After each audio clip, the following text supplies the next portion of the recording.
నేను ఖచ్చితంగా నా మీద ఉన్న వాళ్ళు పెట్టుకున్న గౌరవాన్ని, నేను నమ్మకాన్ని నేను సాధిస్తానని చెప్తున్నాను. మరియు నేను సాధ్యం కాని పనిని కూడా నేను సుసాధ్యం చేశాను.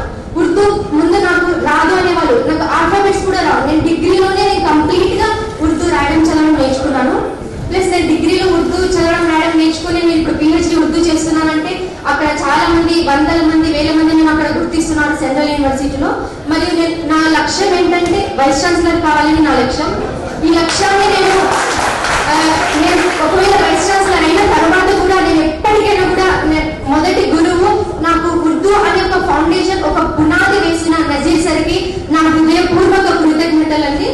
మరి ఇక్కడ ఉన్నటువంటి అందరికీ కూడా నమస్కారం. థ్యాంక్ యూ ఈ అవకాశం ఇచ్చినందుకు.